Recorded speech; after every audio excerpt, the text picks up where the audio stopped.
Hello, everyone. I'm Ryan from Fireside Yankees, and I'm so glad you guys are here joining us live on the Fireside Yankees YouTube channel or on the Twitter, whichever place you're watching. We really appreciate you guys being here and being present for this live stream. We were going to talk a lot about George Lombard Jr., and we still are, but there are some breaking news in the Yankee organization.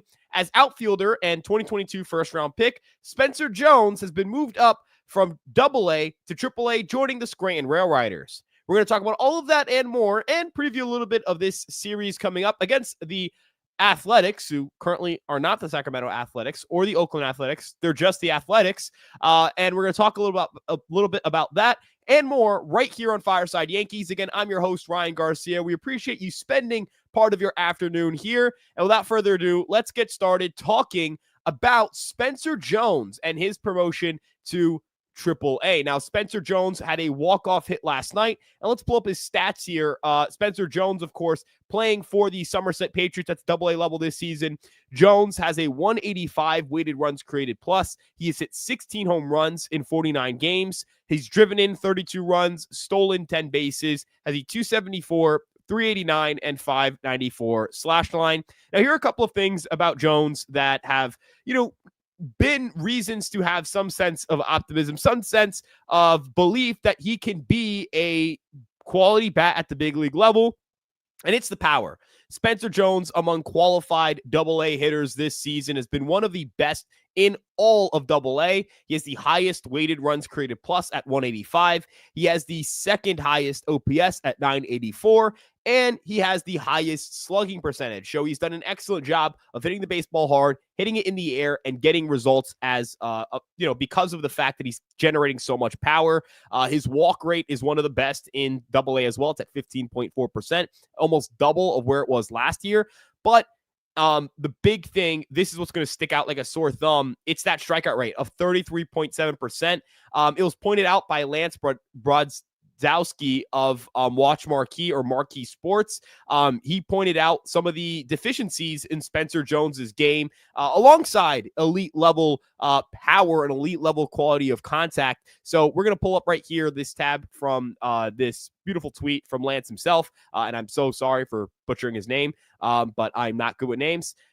If you see right here, elite level 90th percentile exit velocity. This is, Judgian, Stantonian. These are some of the best 90th percentile exit velocity numbers you'll ever see. Really good expected weighted on base average on contact. This is elite, but these are the two stats right here that stick out like a sore thumb. Besides the strikeout rate, the strikeout rate is the thing. It is the number one reason why Spencer Jones fell out of the top 100 list on Baseball America and MLB.com. A 43% zone miss rate, that's just way too high. And a 57% contact rate, again, that's just way, way, way too low. So when you look at his profile, there is a lot of extremities here. There are a lot of extremities here. There is someone who, on one hand, has some of the best raw power in all of pro baseball. Like, do not get it twisted. This is someone who has elite level raw power. When you compare it to other hitters across the league and their 90th percentile exit velocities, I'm going to share this tab right here. This is 90th percentile exit velocities on here. That's the stat that was referenced for Spencer Jones. 110 miles an hour. That's Jack Caglione, Shohei Ohtani, Juan Soto. Like, these are some of the best power hitters in terms of raw power in the game. It's a little bit worse than someone like Stanton, a little bit worse than a Vladimir Guerrero Jr. Now, Judge and Cruz are Cruz himself, O'Neal Cruz specifically, is in his own category in this regard. He has really set the bar for raw power, but Spencer Jones has that upper echelon, that like 99th, 98th percentile raw power. He has 80 grade raw power. That's the reality of it. And a 571 expected weighted on base average on contact. Basically, it's just your damage rates. I know that's a very complex and complicated, weird way to say it. But if you want to compare here, expected weight on base average on contact, Aaron Judge. It's the only guy with a higher number than what Spencer Jones has in AA right now. So this is someone who is truly elite in that regard in terms of generating raw power. But again, the strikeout rates are a massive, massive, massive flaw here that has to be talked about whenever we talk about Spencer Jones and what he can be at the big league level. I have to point this comment out. This is hilarious. Right, looking as cute as ever. I appreciate that. Thank you, JCMF2K gods. Boba Bombs ask, what are the chances we see any of our top prospects make their major league debut this year? So we're going to talk about this in a bit with Cam Schlittler. We're going to talk about him. He'll get his own spot in the show, but Cam Schlittler is the guy I would answer as the one who has the highest odds of making their major league debut this season. And I do want to kind of address some of the conversations here because we're going to stick to Jones. We're going to get to Schlittler after this. Joey Gallo 2.0, Aaron Judge 2.0. I'd agree. You cannot compare Aaron Judge to you cannot compare Spencer Jones to Aaron Judge. I do think Joey Gallo is the more apt comparison in terms of a guy that you can sit back and say, hey, there's a chance that he can be this kind of player and be successful. I don't think that necessarily exists with someone like Aaron Judge, because Aaron Judge, his contact rates were significantly better. The one thing that does concern me is look at the swinging strike rate. It's basically the same as last year. So yes, the strikeout rate's a little bit lower, but it's not. His contact rates are not higher, and that is a concern. And it is something worth pointing out. It's something that is going to matter to any analyst. And so we can't really just look at this from a strikeout perspective, from a walks perspective. We have to look at the contact rates because those are the things that translate to the upper levels of the minor leagues. Remember, this is a somewhat small sample size of 208 plate appearances. It's very hard to sit here and say that the contact rates being about as bad as they were last year with a 3% difference in strikeout rate is more than just noise. It could just be noise. It can just be variance. It could just be better two-strike hitting, and that can always just be variance. Sometimes it's not really an approach thing. It's just a matter of luck or when you're getting these hits, et cetera, et cetera. I'm not sitting here and saying Spencer Jones is getting lucky, but more so to say that I need to see some semblance of improvement in terms of their ability to generate contact, because contact rates are really, really important. So moving on and talking a little bit about Marcus Stroman, I agree. His time here with the Yankees, it looks like it's coming more to an end. I will say, I think he will make another start for the Yankees. I will say that. And with that being said, we'll talk about George Lombard Jr. first, unless I guess Cam Schlittler might be the better person to talk about now because we're going to be talking about pitching, and he did come up in conversation. So we'll talk about Cam Schlittler first.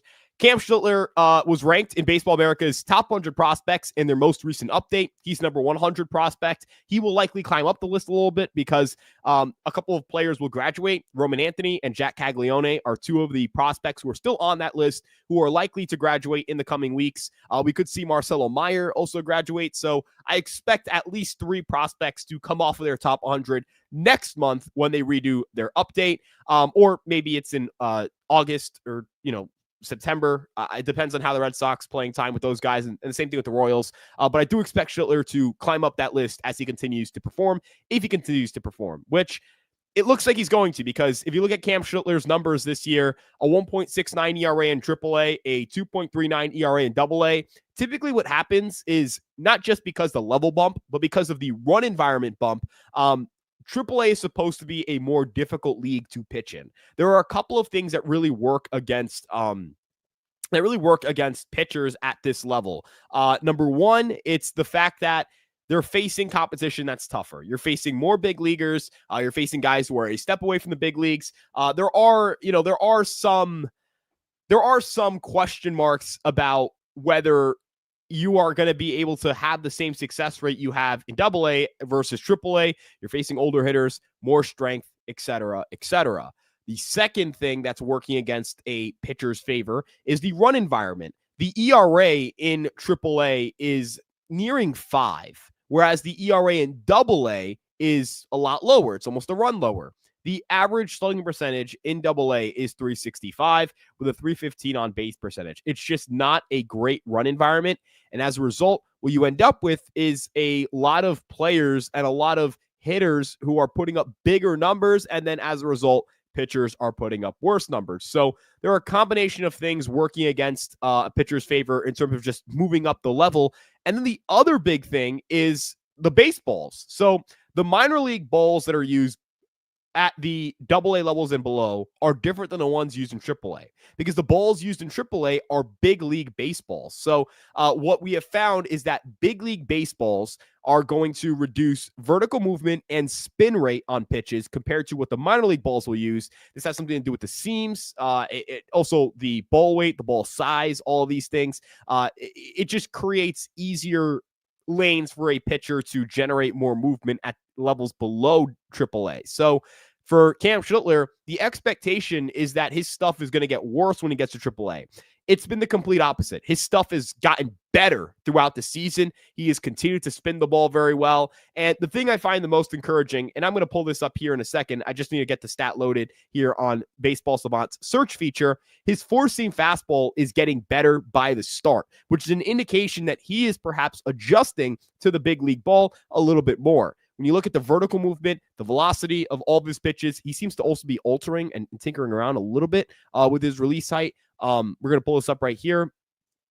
If you look here on Baseball Savant, his induced vertical break has gone up by a whole inch on average since his first start to his fourth start. And it's gone up each and every start. So with more vertical movement, if he's sitting 16 inches of induced vertical break, if that's where we're at with Cam Schlittler, which, look, it could be the outlier. This could just be a trend that goes away next start. This could be nothing more than variance or noise. But if this is the case, if this is what we're getting from Cam Schlittler, that's huge. If this is the kind of fastball shape we're getting from Cam Schlittler at the velocity he's throwing, which, let's pull up the velocity right here.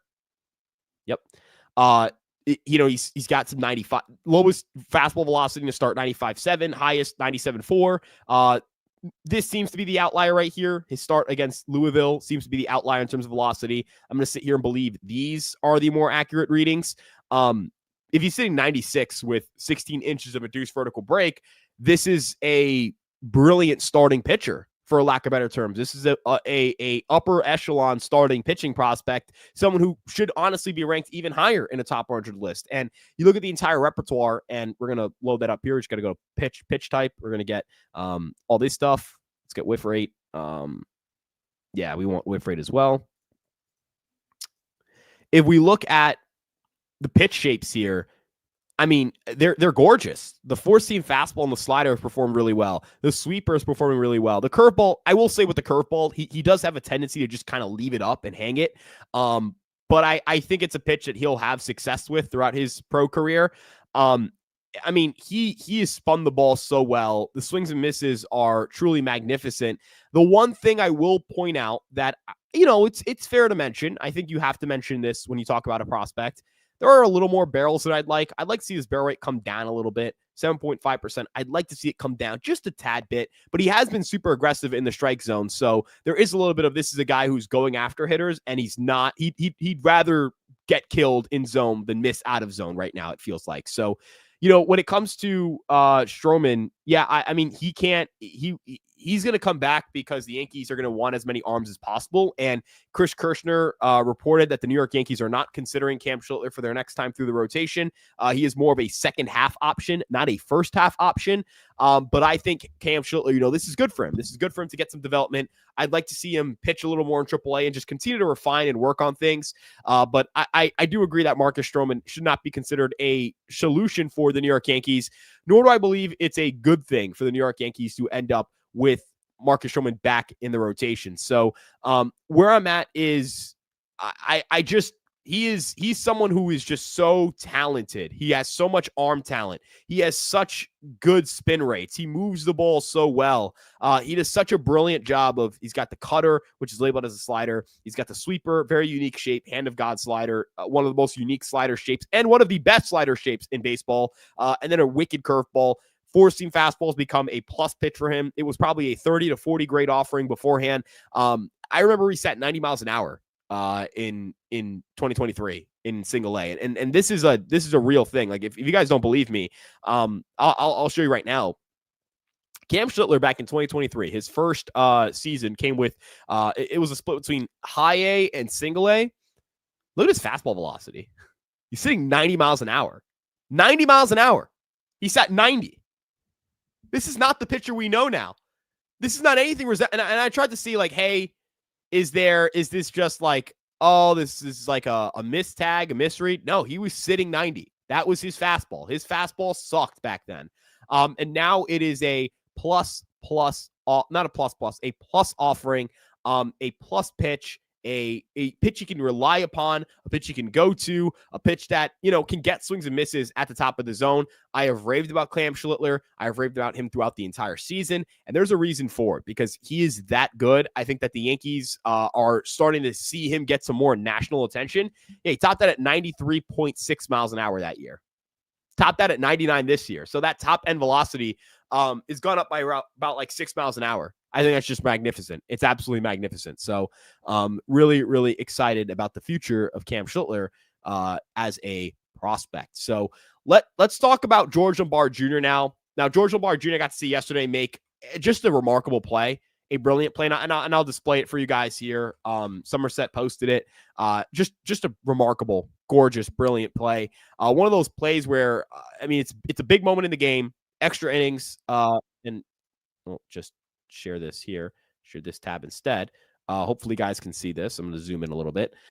The situation is it's extra innings, 1 out, ghost runners on third, tie game. Somerset has been getting brutalized by Erie. And Lombard Jr. makes just a remarkable play to nab the runner at home. Now you could argue it was safe. You could argue it. I think it's close. Nah, he kind of, his foot's up. You could argue he's safe. You could argue it. But this is a remarkable play for multiple reasons. Number one, the range to get over here in time. And number two, the throw. He's off balance, off his back foot, fires a strike. Like, this ball is a little up. You'd like this ball to be a little more down. But again, he's firing off the back foot. It's tough to make an accurate throw with your body all out of whack like that. And he still makes a pretty accurate throw, a throw that you can make a play on. And that's what matters. And for the bat's gotten better. The bat's improving, particularly the slug. The slug's improving. So looking at his last, what is this? Last Fangraphs is just broken for cool. Yeah, that's broken. Okay, great. Don't know how I'm going to stat search without this tool. But he's slugging more. He's hitting for more power. His game power is up. His raw power is up. He has a 109 weighted runs created plus in Double A. Granted, again, not a great run environment. But you can't really call it an excuse for George Lombard Jr. Like, it's not his fault that the run environment's bad over there. It just is. He's hitting for more power. 2 home runs, 6 doubles, 3 triples in 45 games. And over the last few games, we've been seeing more of that extra base hit power. That's really encouraging. The defense is really good. He's a very good base runner. I view him as someone, and I don't know if this comparison will wow people, but I would compare him to someone. I've compared him to, like I've said, hey, Jeremy Pena, like the defense, the combination of defense, speed, all those variables. I think that can be a player that he can be. He can be that player one day. It's kind of hard to find a comparison because there aren't, it's tough to know what the game power is going to look like. But even if he's a 160 isolated power guy, his hit tool is pretty good. His walk rates are pretty good. And his ability to do damage on contact is better than people think. The defense is elite. The base running is brilliant. He's someone who I think can be a very, very, very, very productive big leaguer for a very long time and certainly has star upside. Are you having doubts about Austin Wells? No. I think the bat has been worse this year than expected, but I want to give him the full year. He's still a really good defender. So good defensive catchers. I'm always going to believe a good defensive catcher is someone you should have on your roster and should play every day. He's going to replace Volpe. It depends. Like Volpe, I've started to voice some concerns because the defense is not a positive this year. It's pretty average to slightly net negative, depending on which defensive metrics you utilize the most. The base running has been a negative this year, and the bat's just average. So, I preferred last year Volpe to this year Volpe in terms of overall player. When you just look at the offense, I prefer this year Volpe to last year Volpe. And if he had this year Volpe's bat with last year Volpe's glove and legs, this is a 4 or 5 WAR player. And it's really frustrating that is not the player we're getting right now because, again, the defensive and base running regression seem to have kind of come out of nowhere. There were no indications last year that he was a bad base runner or a bad defender. This has kind of come out of left field. And it's a development that is truly, truly frustrating because he is better than this. And I think he knows he's better than this, especially on the defensive side of the ball, where the Yankees desperately need him to be that caliber of defender. Not happening. Yeah, I don't think he's going to replace Volpe right now, but, maybe next year or the years after. Again, it depends on the conversations we have about the defense. If the defense isn't very good, Volpe will be someone that I think the Yankees will be more willing to move off the position or move in the future. Let's see. What are your thoughts on Jesus Rodriguez? So Jesus Rodriguez's bat has cooled off a bit. I don't think he's a bad hitter. I think he's a productive hitter still. But I have concerns about the defensive position. Where is he going to end up? I think he ends up getting traded this deadline. He's developed as a catcher throwing-wise. He's throwing guys out at a higher frequency than he did last year. But the framing, it's still a concern. I do wonder if he's going to stick at catcher full-time or if he's going to have to move to third base. And if he ends up having to move off catcher, his value just drops off a cliff versus if he sticks at catcher, it doesn't matter if he's a bad hitter. Like, he could be a 90 WRC plus hitter, which, I think the upside's still above that. If he's a good defensive catcher, like, kind of hard to be a bad big leaguer. That's why catchers and shortstops get drafted where they do, because it's kind of hard to be bad and be good defensively at those positions. So yeah, Jesus Rodriguez, the glove is still a big question mark. And because of that, I just have a hard time ranking him aggressively. So, yeah. Ryan, I know it's off topic, but are you Dominican or of Dominican descent? So I was born in the United States. I was born in New York, born in Queens, or I guess in a hospital in Manhattan, but grew up in Queens and moved to Long Island. Both my parents are Dominican. I'm of Dominican descent. Very proud of my Dominican descent. I'm proud of my heritage. I'm very happy to be Dominican. I think that, I love baseball. Like, I feel like that's like a stereotype, but like it's such a big part of the culture on the island. And so as a baseball fan, and as a Dominican, I take pride in both those things. I think it's really fun to celebrate, being Dominican, and I take a great deal of pride in what my parents were able to do coming over to the United States. So yeah, I'm of Dominican descent. I was born in New York. DFA DJ and put Jazz back at second. Yeah, DJ LeMahieu's really hit the skids. The OPS plus has dropped precipitously. This is someone who had a firmly above average OPS plus. It has dropped to 81. Now, the defense at second base is fine, but Jazz is better there, and Jazz is not a good defensive third baseman, or at least he has not been this year, and I'm concerned about his ability to be a good defensive third baseman long term. So what I will say is that I think the New York Yankees need to DFA Peraza, because Peraza is someone that, for lack of better terms, I don't believe is a big leaguer. I don't believe that Oswald Peraza is a big league player. I don't believe he's a big league regular, but I do believe that he is capable of being that being LeMahieu, capable of being a fine utility man. The thing that I really am frustrated about is that DJ LeMahieu's versatility is gone. He's not playing third and he's not playing first. Now, I get why he's not playing first, but I don't know if he's capable of playing first base.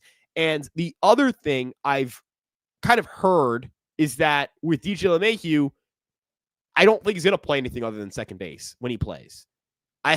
There's no indication he's going to play a different position. And that is concerning to me because that really removes a ton of his big league value. If he's not versatile, he's not valuable. That's how I view DJ LeMahieu. And Peraza might be more valuable because he can play shortstop and he's versatile, even though I don't think Oswald Peraza is a good player either. So you find yourself just in a very tough spot where you just miss Oswaldo Cabrera. You just do, because Oswaldo Cabrera gives you the insurance to cut either of these players without any complications. And it kind of forces any infielder you acquire this deadline to be someone who can play some shortstop, because if you don't, then if you cut Peraza, you have to cut Peraza knowing you don't have a backup shortstop on your roster. And LeMahieu's never going to play shortstop and should never play shortstop. Jazz should not play shortstop. So yeah, you just put yourself in a really tough spot. So yeah, it's tough. I would say, hey, DJ, utility man. That's what I usually say before. That can work if he's an 81 OPS plus player. Like, that can work. Can't do that now. Can't do it now because he's not a utility man. He's a second baseman. And I've heard that he's not going to play another position. That's not something the Yankees are going to have him do. So, yeah, I think the Yankees want to acquire a third baseman because they do not want to have to play DJ LeMahieu every day. And they like Jazz more at second. They told you that in the offseason. They told you that in the regular season. Heyman's reported it, that they still feel that way. And Jack Curry told you it in the winter. So they are not doing this because they want to. I don't believe they want to play DJ LeMahieu the way that they're playing him. But I would also say they have the control to play DJ at third. They just haven't. And if DJ's refusing to play third, they shouldn't care about that. I'm going to be honest with you guys. They should not care about that. You should care about accommodating your best players. DJ LeMahieu's not one of your best players. And, I get it. Morale guy, well-liked in the clubhouse. Personally, as an outsider, couldn't give less of a crap. You pander to your best players. Jazz, your second best player this year, probably. Offensively. Second best overall player is Max Fried. Third best, I'd say, is Carlos Rodon. So yeah, I don't know. I'm very passionate about this. I think that it's bullshit that the Yankees are accommodating a bad player over one of their better players.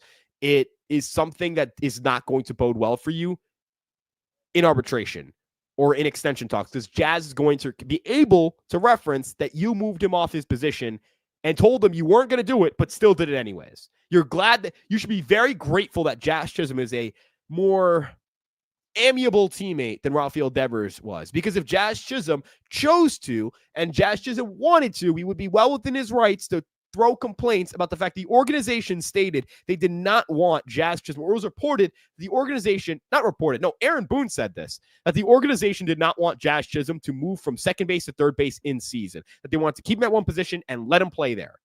And they lied on that for DJ LeMahieu, not for a superstar, not for Ketel Marte, not for Brandon Lowe, for DJ LeMahieu.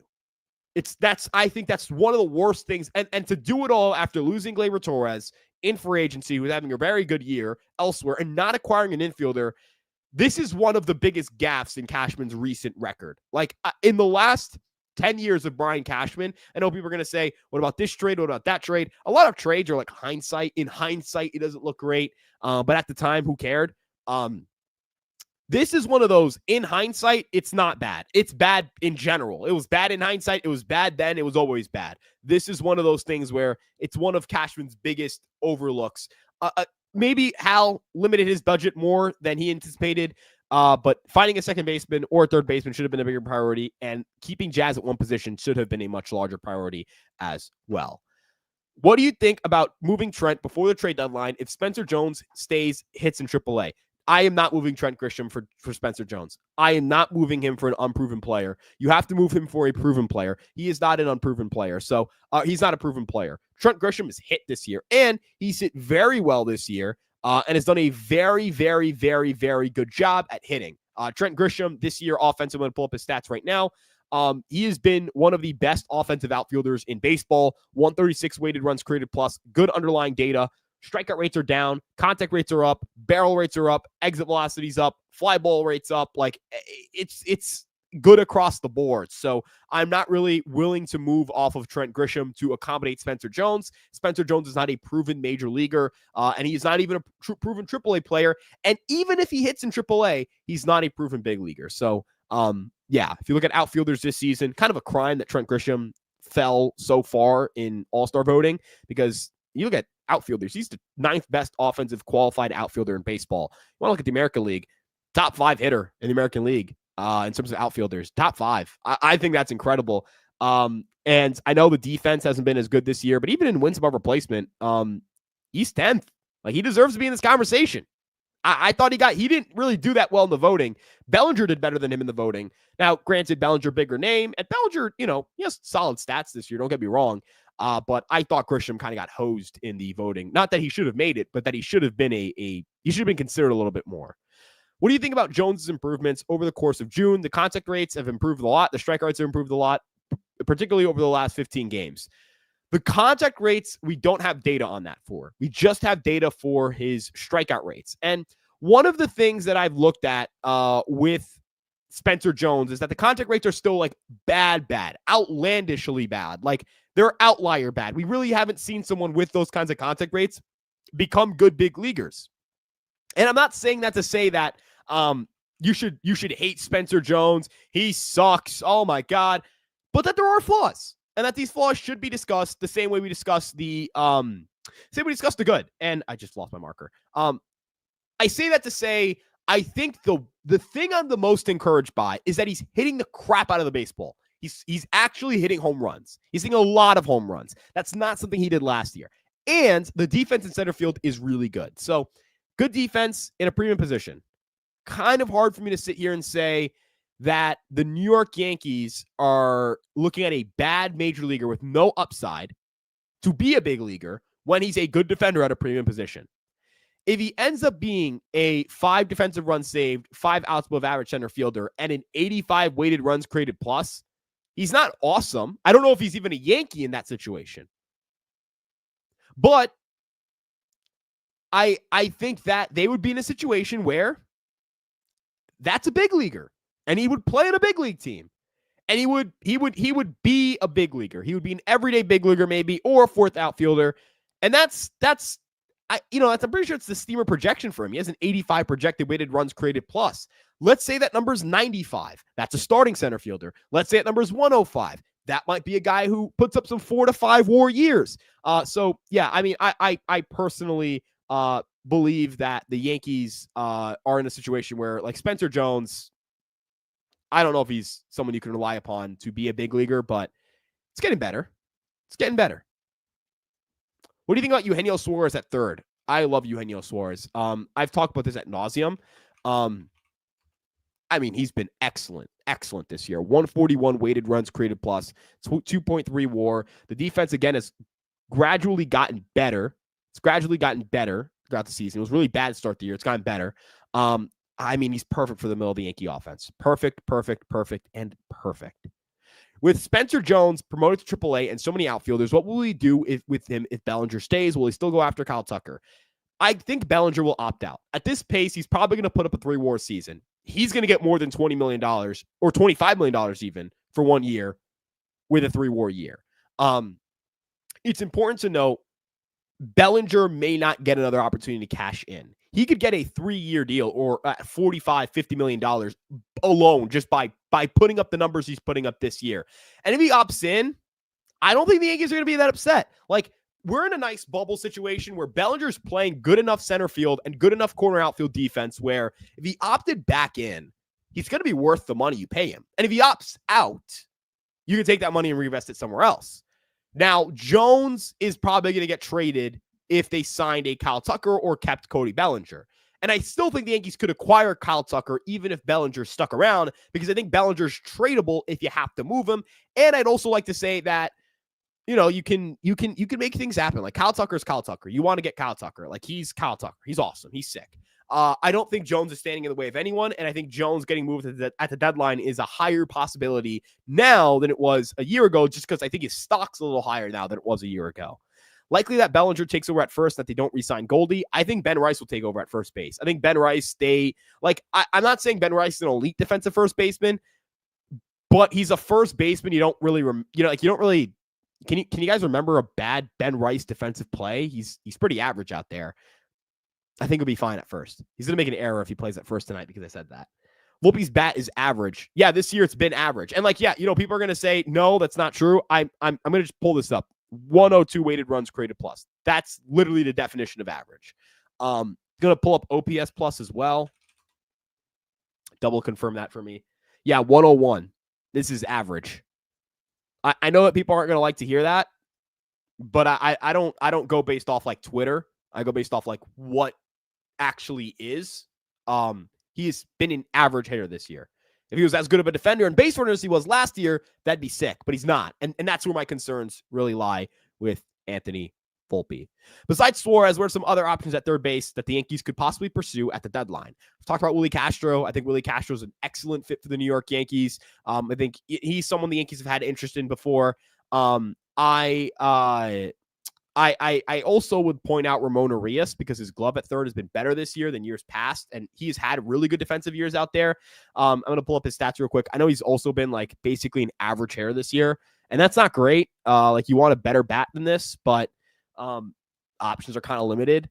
I don't really love the idea of reuniting with IKF. Also, Urias can't play shortstop, and that kind of dings him a little bit. Willie Castro isn't a great shortstop either, but he can play there, and that's valuable to an extent. I'm not really sure what else is really out there at third. Third base sucks. I don't want Luis Rengifo at all. Ryan McMahon's contract is something I don't want to touch, and those home road splits were way worse than I remember. I know some people have suggested claiming Heimer Candelario, and I liked him before, but he's bad, like really bad. Now he sucks. He's terrible. And like, I don't know, are the Phillies going to trade Alec Boehm? Is that your best bet? I don't really know that's going to happen. Yohan Moncada's defense at third isn't great, but I mean, I would take it. I would take the bad glove and a good bat. You can't be picky. He's better than what you have. But he's also hurt a lot. This market stinks. It stinks. It stinks. So I think like Willie Castro's like my, hey, if you can't get this guy, that being Suarez, throw everything into Willie Castro. Bellinger better get re-signed. Love him. I don't think he has to be re-signed, because again, you have a situation where, you have a situation where the Yankees, I think they should try and go get Tucker. So, yeah. Jones getting moved this year. I think he will. Bennett first. Trent will leave. Bellinger will be anywhere because he's awesome. Don't get me wrong. I like Bellinger.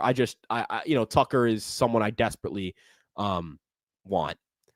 Volpe be a top 80 player if he continued at this pace. I think people do hate on Anthony Volpe way too much, but I think this is the first year where it's like, hey, the Even's got to be better. He's got to be way better defensively than this. So I need him to be better defensively. I'd let Grisham, Bell, walk and go all in on Tucker. I would do anything for Kyle Tucker. He is a true superstar, a superstar caliber player. So, yeah. I think you could promote Jones instead of chasing Tucker in free agency. No, you cannot. You cannot let Spencer Jones be the reason why you don't acquire Kyle Tucker. There isn't a player in the Yankee organization that should stop them from getting Kyle Tucker. There isn't a prospect in baseball that should stop you from getting Kyle Tucker. You could, if you had Roman, if you had Roman Anthony, you should still try and get Kyle Tucker if possible, because it's Kyle Tucker. You should try and get better. So, yeah. We need more velocity in the bullpen. I don't know if we need more velocity, but like we have, don't get me wrong, velocity is an issue. I don't think you need, I just want the best player possible, but I will say if the best player possible also has some velocity, that's an idea that you want. It's one of those situations where I want the Yankees to target things that they don't do well in the bullpen, and they don't throw hard. That's just a fact. Let's put up the pitching. Yep, sure. This tab. Pull up the pitching numbers. Relievers as a team, pitch modeling or pitch data. Excuse me. Fastball velocity. Yankees third slowest fastball velocity in the bullpen. But I'd also like to point out, hey, look at some of the teams around them: Texas, Cleveland, Milwaukee. So get team bullpens. I think Texas has a bad bullpen. Texas might have a bad bullpen. I think we're remembering their rotation. No, their bullpen's been good this year. 3.39 ERA. I was like, was I remembering that wrong? Milwaukee's bullpen has been surprisingly bad. That's kind of shocking. Yankee bullpen, they've been solid. It's not a great unit, but it's not a bad one either. Top 10 in win probability added in ERA. Kind of hard for me to hate that group. This group's been fine. They've been fine. Top 10 in strikeouts to walk rate. Like, they're fine. They're a fine unit. That doesn't mean they shouldn't add. I'm just saying the lack of velocity, they've still been better than a lot of the teams in front of them. So, think of it from this perspective.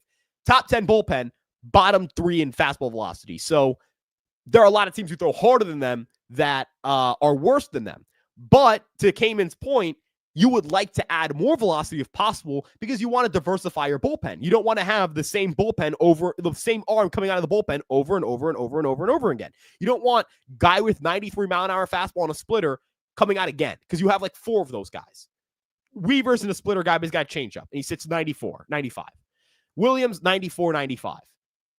Fastball changeup. Mark Leyer Jr., 93, 94. Fastball splitter. Sinker splitter, excuse me.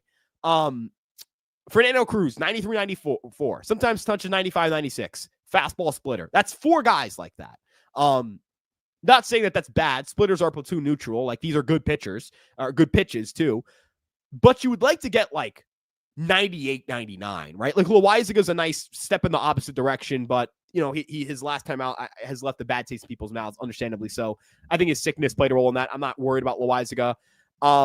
The guy I would target is David Bednar or Gregory Soto. Gregory Soto and David Bednar immediately address that while also playing into the things you want. Swings and misses and not too many walks. I want someone who doesn't walk people and gets a lot of swings and misses. I just want a really good strikeout to walk rate in my reliever. And if you can add that, this bullpen gets better. And if you can add a starter, you might be able to move Will Warren to the bullpen, and you might make that unit even better. So there are ways to improve this group. But yeah, there's an argument for more velocity. I would also say, you ask me, I just want best player available. I'm always a BPA. Baseball's a BPA sport. Best player available. But I do see the need for velocity. Very long dialogue. I keep dropping that marker. I'm not picking it back up. Very long diatribe to talk about velocity in the bullpen. Get some pitching with the money. We talked about this. Tucker, Jones not stopping me from that. Will Judge go back to center field if they got Tucker? I think Dominguez would go back to center field. Dominguez has been a 0 OAA defender for the last 2 months at left field. I think he'll be fine in center. I think he'd be fine. I think he'd be okay. He can live in center field. Left field, the Yankee Stadium is way harder than center field. He'll live. He'll do okay. He'll make it work. Scott Tucker. Don't give a shit who you have to bring in. Don't give a shit what your defense looks like. Aaron Judge is a good defensive right fielder.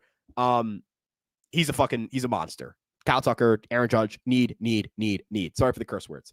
Got to pair Judge with another star, especially when he's giving you the best offensive numbers in baseball. Dude, Kyle Tucker, I fully agree, Junior. I fully agree. Kyle Tucker this year, 156 weighted runs created plus, 16 home runs, underperforming a little bit, the expected numbers.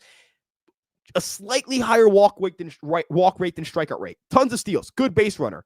Good defender. I know the defense this year has been bad, but I think he'll be fine. I think my consensus, I think he's a better defender than this. Wrigley Field, right field is weird and stupid anyways, and it's really windy out there. And the swing for Yankee Stadium is just, it's gorgeous. Come on, guys. Look at this.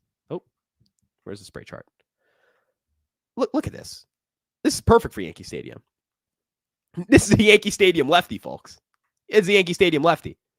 Expected home runs. What does it say? 20. This is stupid. This is nuts. Pulled fly ball rate. What's that number looking like? Where's the pulled fly ball? Look at this. Mwah. Look at this. Look at that beautiful number. Who's the shortstop backup if they DFA Peraza? Steve, that's actually a real reason why I kind of don't know why. I don't know what they're going to do at the infield. I really don't. I don't, man. I don't. It kind of either A, have to get someone who can play shortstop as well, or cut DJ LeMahieu over Oswald Peraza. Honestly, I can talk myself into cutting DJ LeMahieu over Oswald Peraza. I could talk myself into it. I could talk myself into playing Oswald Peraza over DJ LeMahieu just because it puts Jazz at second base. Actually, I don't think I can. Oswald Peraza is that bad of a hitter. Oswald Peraza is such a bad hitter that it's really hard to even argue. He's such a bad hitter. He was even if Oswald Peraza had an 80 WRC plus, he'd start every day right now, but he's not. And that's really, it's really a problem. That's the problem. Jazz cannot be my backup shortstop. God, I want him playing second. He's not a backup shortstop. I'm sorry, guys. He's just no una backup shortstop. Hamilton's hit or miss. We really need another multi-inning guy if Yarbs doesn't go back to the pen. I think adding a starter gives you the flexibility to put Warren and Yarbs in the back end of that bullpen. Hamilton, I will say, Ian Hamilton, there's a lot of there's always, I'm going to be honest, there's just justifiable anger in general with the way that Ian Hamilton has pitched this year. But he's been better as of late. I kind of was shocked to see how decent the numbers were this year. I thought they were going to be way worse. He's been a league average pitcher. He's pitched way better as of late. Way better. Got a couple blow-ups in there, Texas particularly. But since those Texas blow-ups, 1.38 ERA? What about the win probability added? I see. Leverage. Not really pitching. His clutch, he's not really pitching in high leverage. I don't think he's good. I want to clarify. I don't think Ian Hamilton's good this year. This is sticking out to me like a sore thumb. His command's the worst it's been in a while. The fastball velo's down. Those are real red flags to me. But I don't think he sucks. I think you could fix it. I wouldn't bank my season on fixing Ian Hamilton. But I could think of worse pitchers. I was kind of shocked as to how mediocre he was instead of outright terrible. But Hamilton is hit or miss. I want to clarify. He is hilariously inconsistent. I was just kind of stunned to see that the numbers were just meh. Who do you think they'll call up tonight to replace JC Escarra? Is he still out? is he still like inactive? And if he is, I don't think they're going to do that. I think they're just going to play Wells today. They had an off day yesterday. JC should be back today. I guess they could have Rice catch in case something happens. I don't know. Is Alex Jackson going to come up for the day? Is Jesus Rodriguez going to come up for the day? I guess we'd have to look at the AAA lineups at some point whenever they come out. And also we'd have to look and see like how the Yankees decide to navigate their roster. But as I kind of didn't think about it's a catcher. You need a backup catcher. Alex Jackson or Jesus Rodriguez. Yeah. Let's see.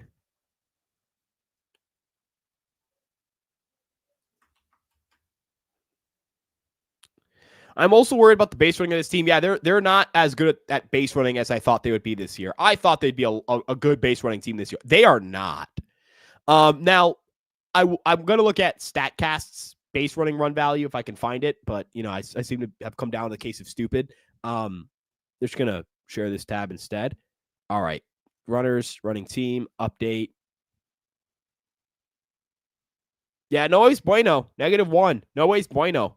I need them to be better at it. They need to be better. They're not slow. It's not a speed thing. I thought it was a speed thing. I thought they were just slow again, but they're not. They are pretty average in terms of running speed-wise. They need to be better than this. They're like a league average team. They have as much speed as the Rays as a team. Like, how are they this bad on the bases? Beautiful spray chart. Yeah, I need him so bad. That being Kyle Tucker. We talked about this. Who do you think is the better pitcher, Ryan? Heel or Warren? I know it's 70 innings this year, but I might go Warren. I still think it's Luis Heel. But I think that Will Warren is capable of being the better pitcher. Like, Will Warren's good. Will Warren's a good pitcher. I think Will Warren's good at baseball. See him throw tonight. I think he's good at baseball. So, yeah, I'm really excited to see where he's at. Volpe needs to work on stealing. Yeah, he's been caught way too much. I think he's 8 for 15. That's not good at all. That's a really bad number. So yeah, there's that. Let's see.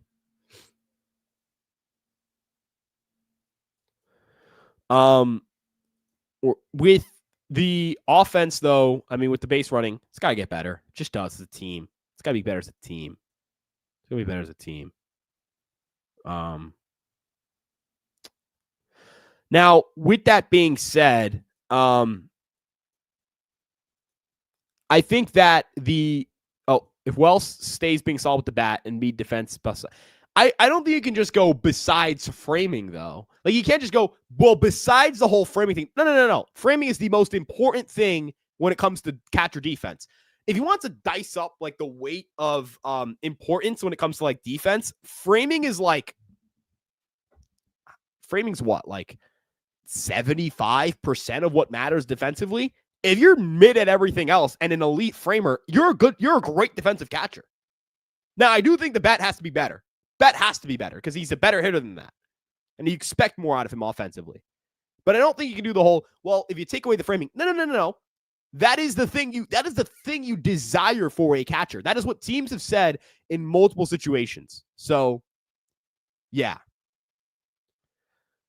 Eugenio Suarez would be a nice ad, but I also see him going cold down the stretch for us late in the season.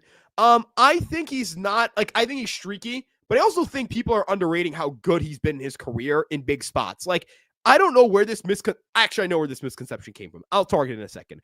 But I don't know where this idea that, like, Eugenio Suarez would be bad if he got traded. We're just saying it because we are just pessimists at heart. We have watched the Yankees not win a World Series each of the last 16 years. We have seen them make the playoffs and lose in the playoffs in, like, every way humanly possible since they won it in 2009. He is really good in these situations, in high leverage situations, and in run and score position situations this year and throughout his whole career. Not saying that that's sticky or predictive, but that is the case. Now, I get it's because of the strikeouts, and he is streaky. But I'm fine with that because you have lineup depth. The whole point of having lineup depth is that guys are going to be cold and other guys can be hot. And that's going to balance itself out. And by having Aaron Judge, you have the great equalizer that is going to, for the most part, stay hot or be a productive hitter for each month of the year. Again, in theory. It hasn't really worked out that way in October, but again, in theory. Eugenio Suarez would be the second best hitter on this team immediately. And while he is streaky, if he's hot and Judge is hot, you're going to hit a billion home runs. So, Yeah. I don't think Wells is the backup. I still think he's a starting catcher. He's been fine this year. He's been he's been a solid player this year instead of a good one. Like, that's where he's at. So, yeah. We got like 10 minutes to wrap this thing up. Now, really appreciate you guys talking with me and being here. We're gonna got 10 more minutes here. But make sure to keep asking your questions. I also wanted to ask the chat, would this be better at night or better in the afternoon? Like, do you mind, like, is this at 2 p.m. better for you? Or are you guys just like, hey, nighttime would work better? The only reason I haven't done night streams is because the Yankees play at night. So 7 p.m., not going to be streaming. They play at 7 p.m. Do you envision Clay Holmes doing well as they start with the Mets? Look, they're a good organization with pitching development. I think him being good with the Mets is not that surprising. I also think that the underlyings and the regression he's experienced lately is not surprising after the hot start. So I think he's a good pitcher. I think he's a good pitcher. He's been a good pitcher for a while now. What would shock me if he ends up making all 32 starts this year. That would be shocking, but like good shocking. Like I'm rooting for him. I don't have anything against the guy. I do think he's like a solid starter, not really like a frontline guy. I think that in the early part of the year, he looked more like a frontline guy. He's a solid starter. There's nothing wrong with that, but that's kind of where I view him. It's crazy because the calling card when it was the bat, when he was drafted and the defense was his weakness. Yeah, with Volpe, that was the whole thing. There's a rumor going around the Yankees might trade DJ. What are the odds that someone's taking on that contract? I don't know what this is, but like I doubt this.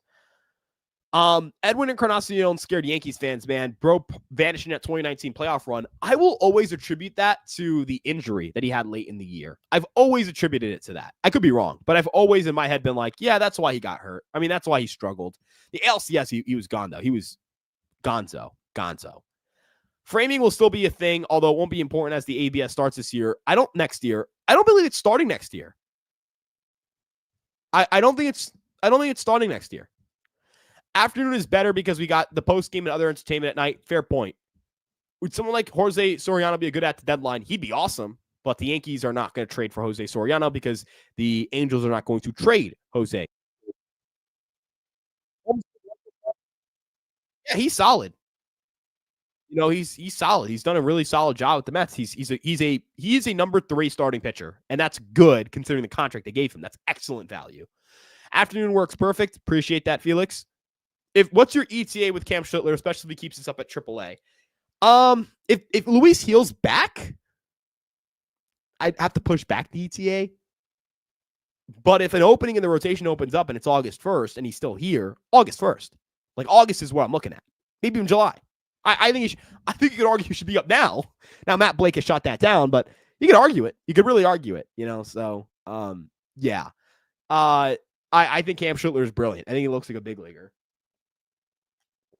So, you know, really impressed with what he's done in 2025 and to this point in his career. Bring up Cam and send down Rinnans, especially if you want to raise his trade value. One thing that's important, they don't want to bring him up to send him down, that being Schlittler. I think they want to bring him up to keep him up or to bring him up to, like, let him get an extended run of starts, not to, like, have him make 1 or 2 or 3. I don't think the Yankees are in a situation where they would like to be I don't think they want to force Schlittler up too early, which is fair. They have a better read on this than I do. I'm just a fan. They speak to the guy. They know what they want to see in him before he gets there. Let's see. Are the Aaron Judge choker narratives fair?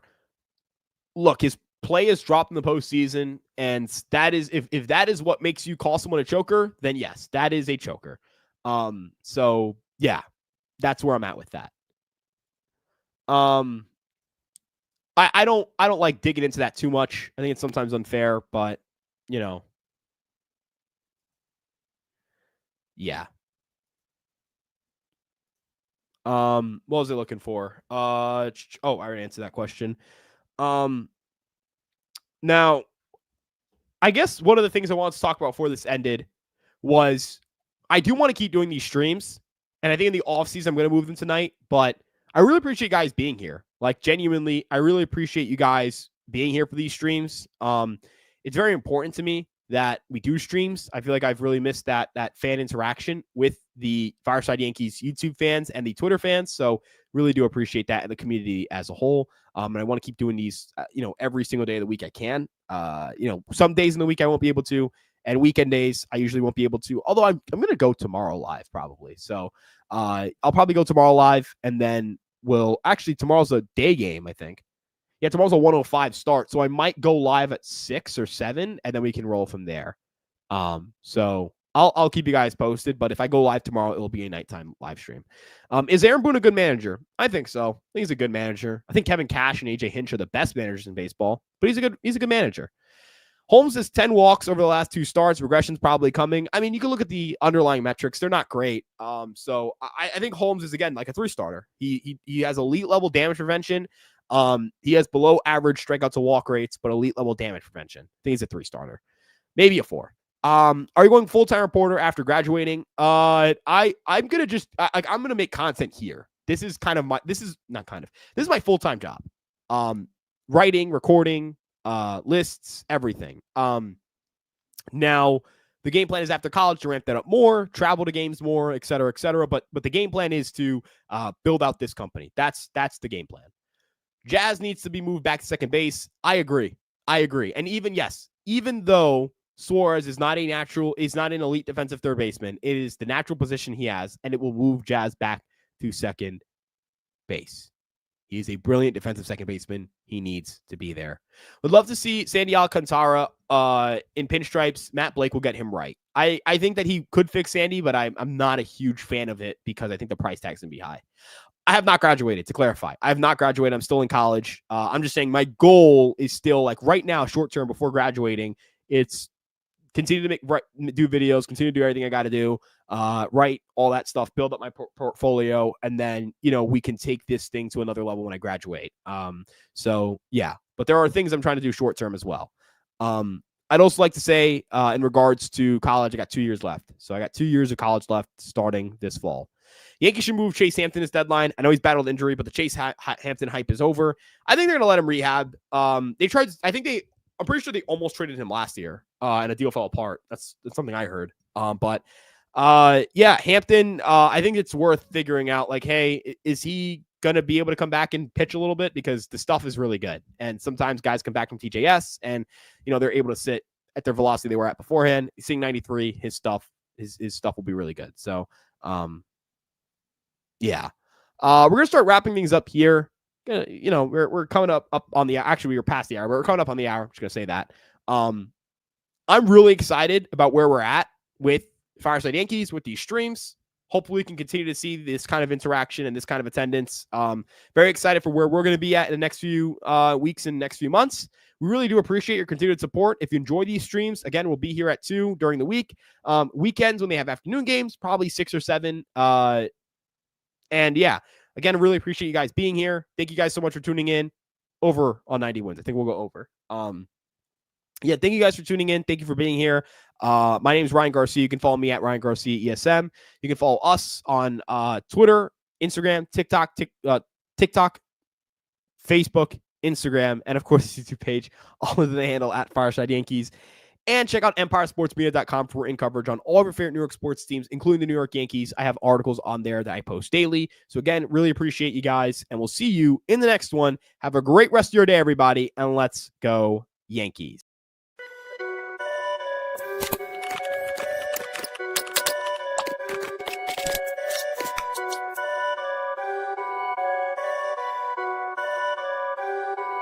Perfect.